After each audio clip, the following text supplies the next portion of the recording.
Donald Trump flipped out on right-wing host Hugh Hewitt and told him, I'm not going to tell you what I did. And also, I can do whatever I want with those classified documents. This is, again, part of the bigger story of if Trump tries these arguments in court, it is not going to go well.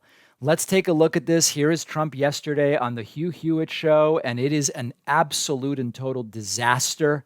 Take a look at this. Did you direct anyone to move the boxes, Mr. President? Did you tell anyone to move the boxes? I don't talk about anything. You know why? Because I'm allowed to do whatever I want. I come under the Presidential Records Act. I'm not telling you. Every time I talk to you, I have a breaking story. You don't have any story.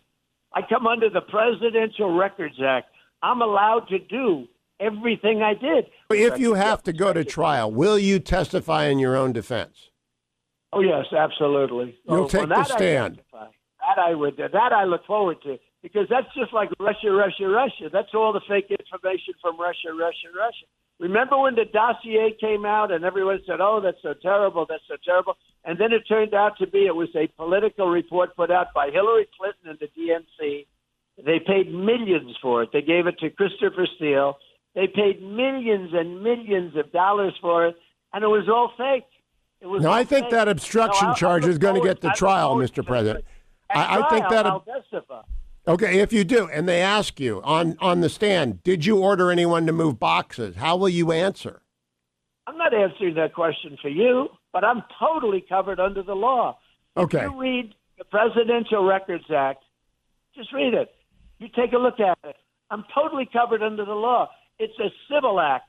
It's civil. Now, Biden had no civil act. The things he did are criminal, but he doesn't have a deranged person on his case. They gave me deranged Jack Smith. Did you tell someone to move the boxes with the classified documents? Trump says, I don't talk about anything.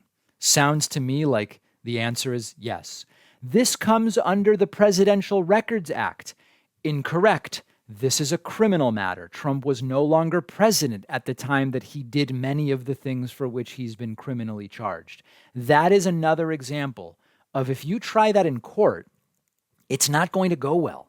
We're already seeing that in New York with some of the arguments being made in the Trump business fraud case, where Letitia James is saying they're making non-legal arguments. We need to fine Trump and Eric Trump and Don Jr. Trump says he will take the stand. This one is special. Trump's lawyers will do everything they can to prevent Donald Trump from taking the stand in his own defense. And I know that we all know Trump doesn't always listen to his lawyers, and he has a mind of his own, and he's going to do whatever the hell he wants. My prediction, if I were a betting man, is the only way Trump gets on that witness stand in any of these cases is if he is forced to do it by the court. I can't think of any other way that Trump gets up there. I don't deny that he might want to do it. I don't deny that he probably has every intention of the world in the world of doing it. I don't see it happening unless he is absolutely forced to. Then we get to Trump's claims about the Steele dossier. We haven't talked about the Steele dossier for a while. And even some of my left-wing friends in the audience have emailed me, and they're starting to believe some things that aren't really quite based in fact about the Steele dossier. So let's talk about that a little bit. The Steele dossier itself was, so Trump says it was a Hillary Clinton-funded dossier that cost the DNC and Hillary millions of dollars. That's all basically untrue.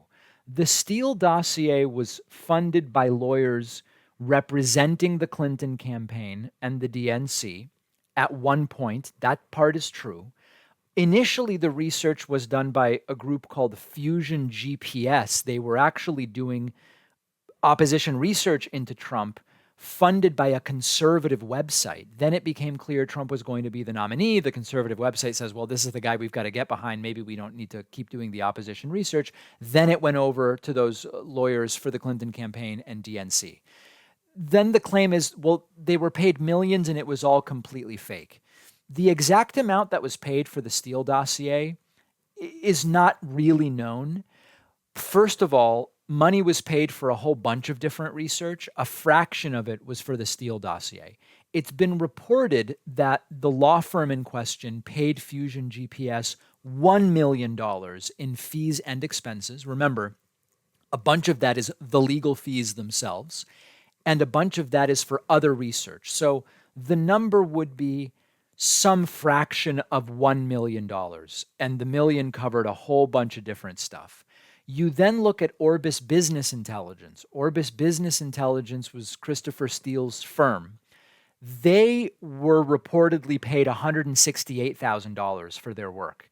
And again, the $168,000 that they were paid, we don't know if that was solely for the dossier. We also don't know if that included expenses. And so the idea that there were millions of dollars changing hands and millions of dollars in profit for generating the Steele dossier is all absolutely false based on what we know right now. Then we get to the Steele dossier was all fake. There are basically three categories of information from the Steele dossier: stuff that was confirmed true, stuff that was debunked, and stuff that's not been verified one way or the other. So there was a whole bunch of corroborated material from the Steele dossier, meetings that were described in the dossier that have later been acknowledged, even sometimes under oath in criminal trials.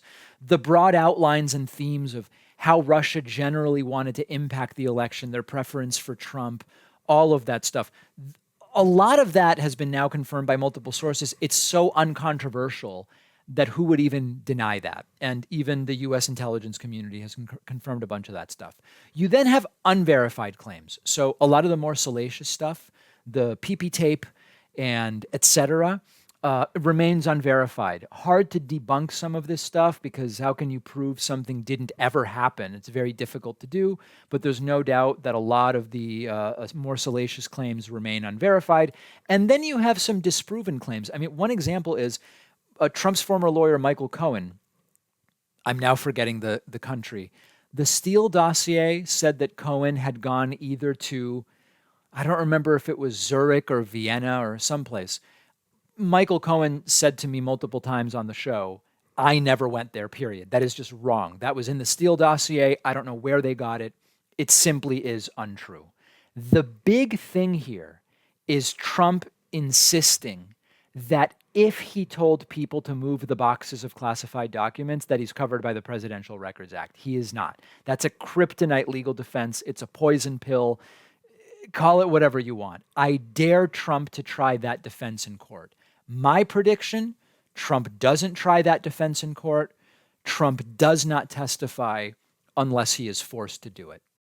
Nothing transforms the inside of your home like indoor plants. And not just for decor, it can be a great mood booster. Our sponsor, Unsolicited Plant Talks, UPT, is the perfect place to go. They ship indoor plants right to your door.